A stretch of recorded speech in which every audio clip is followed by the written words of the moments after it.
Hi, in this video I'll show you how to convert Excel file into SQL script. And let me show you what Excel file I have on my local machine. I don't have Excel on this machine, I have Excel mobile. It's kind of like free version of Excel.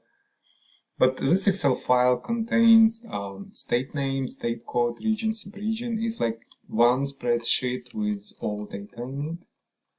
So I want to convert this into table and into SQL table with all data in it. And I will create SQL script. So I can send the script to my DBA and he will run it, or I can run it in my SQL environment, and it creates table and put all data in. Now, in order to do that, I will also, I have to, if I want to convert an Excel file, I have to close it from Excel, because the way Excel works, it locks file and is not allowing any other application to access it. So I will close this, and first I will download app from this website. I will leave link on this website in the description. I'll click on search and type Excel to SQL and click on this Excel to SQL page. Click on download button to start downloading process and wait until archive will be downloaded on my local computer. I will be recording more videos on Excel converting apps and on SQL apps that create SQL. And so if you're interested in more videos, please consider subscribing to my channel. Yep, right now you can see archive has been downloaded on my computer. I will click on downloaded archive, double click on MSI inside archive to start installation, click on more info on this screen. I'm getting this screen from Windows because I'm not registered publisher with Microsoft. You can see publisher unknown. I'll just click run anyway to start installation, click on next install, click on yes here and click on finish. And you can see app has been installed on my computer having a shortcut on my desktop. I can close this, and double click on shortcut to launch app. Now conversion is 3 steps process. First step, I have to select Excel file.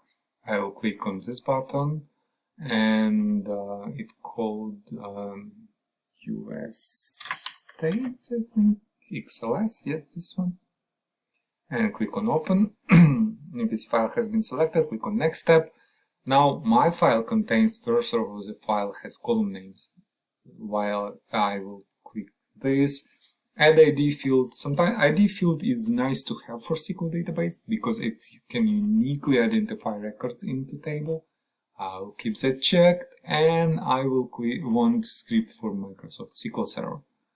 I'll select that as well and click on next step, and here I can preview SQL if I want to, or I can save results. I'll click on save, and it will ask me to name and location of the file. This name and location is okay. I'll just click save, and you can see it's saying file has been saved. Let's go and see file. I'll just right click, open with Notepad, just to show you what is inside. So it has all information we've seen. So it has the state name, state code, it says that's ID that we have, and it has state name, state code, region, subregion, and all states from Alabama to Wyoming is in here. So yeah, basically that's it. I can run the script in my SQL environment. If, for example, there will be more than 1,000 records, like I have a large Excel file, it will add a specific separation by 1,000 file, because like SQL script for SQL Server should be like more than 1,000 lines. For every 1,000 lines you should be breaking, so it adds as that. So basically I have a script, I can run it, I can send it to my DBA to run, and this script will create table with this name and this field and insert all my data from Excel into this table. So I will have data exported from Excel into and imported into SQL Server. So basically that's it. If you have any questions, please leave them in comments below. Thank you.